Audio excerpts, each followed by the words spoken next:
सुप्रभात छात्रों, मैं आपकी हिंदी की अध्यापिका आज आप सभी को कक्षा 10 का क्षितिज पुस्तक पाठ 3 पढ़ाने जा रही हूँ, जिसका नाम है सवैये।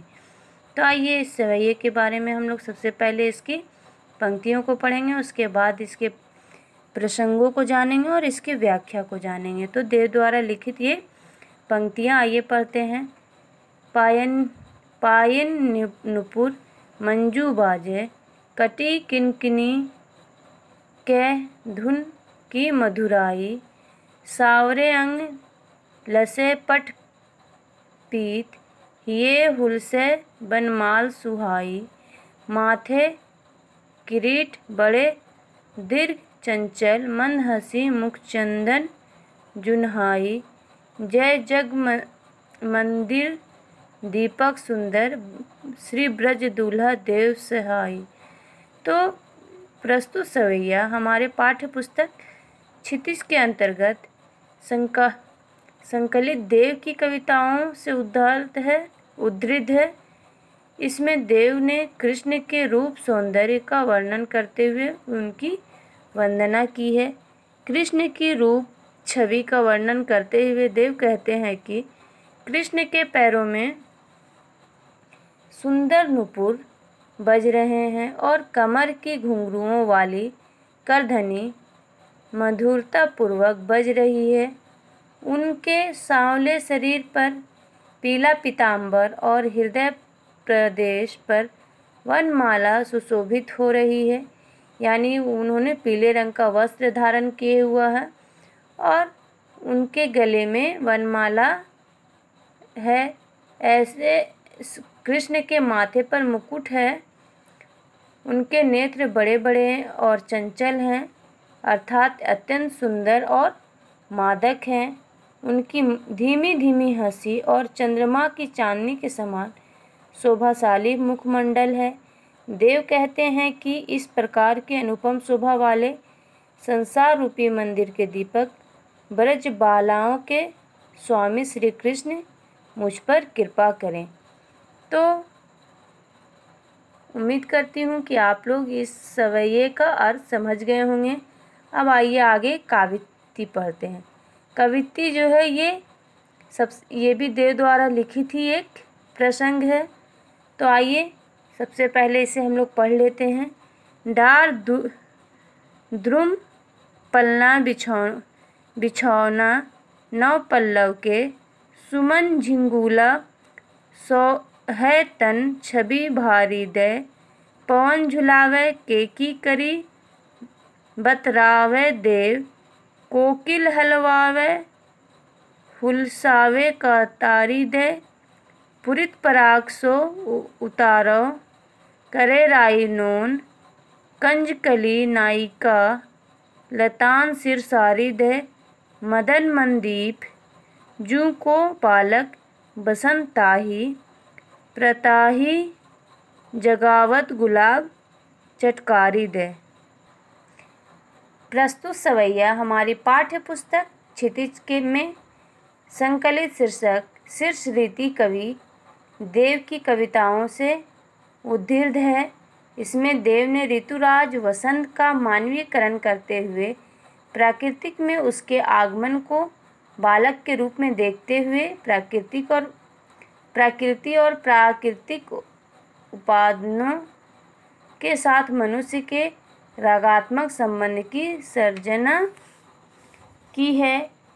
इसे वर्णित करते हुए देव कहते हैं कि प्राकृतिक में जिसका आगमन हुआ है, ऐसे वसंत रूपी बालक को वृक्षों का पालना बनाकर उसने नए पत्तों का बिछावन बिछाकर, जिसके सुंदर छविमान शरीर में फूलों का झिंगोला है, पवन झूला झुला रहा है और मोर तथा तोते दुलार रहे हैं, कोयल मीठी मीठी बातें ताली बजा बजा कर कह रही है, पुष्प के पराग से युक्त राई और नमक से वसंत रूपी बालक की नज़र कमल की कमली रूपी नायिका लताओं की साड़ी सिर पर ओढ़कर उतार रही और कामदेव राजा के बालक वसंत को गुलाब सुबह सुबह ताली बजाकर जगा रहा हो।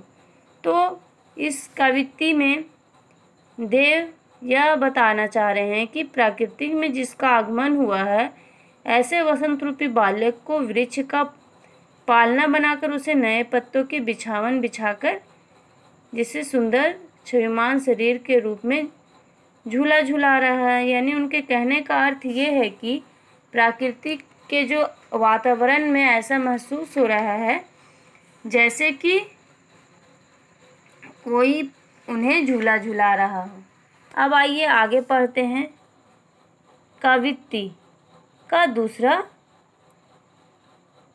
पद, फटिक शिलानी सौ सुधारयो सुधा मंदिर उदधि दधि को सो अधिकाई उमंगे अमंद बाहर ते भीतर लो भीति न दिखे देव दूध को सो फेन फैलायो आंगन फरस बंद तारा सी तरुणी तामे ढाढ़ी झिलमिली होती मोतिन की ज्योति मिलियो मलिका को मकरंद आरसी से अंबर में आभा सी उजारी लय प्यारी राधिका के प्रतिबिंब सो लगत चंदन।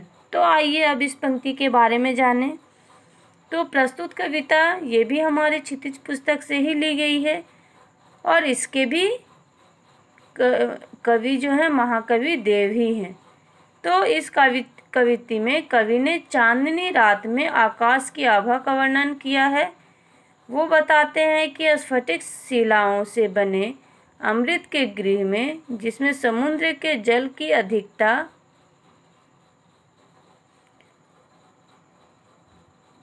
अमंद गति से हिलोरे मार रही है, बाहर से भीतर तक दीवार नहीं दिखाई देती है,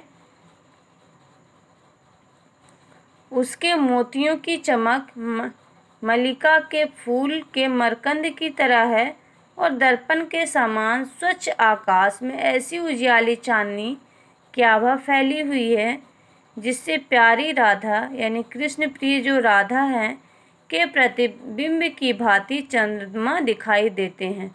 तो इसके से अंतर्गत कवि देव हमें यही बता रहे हैं कि किस प्रकार जो है चांदनी रात में आकाश की आभा होती है, यानी आकाश हमें देखने में लगता है। तो इस प्रकार हमारा ये पाठ यहीं पे समाप्त हुआ।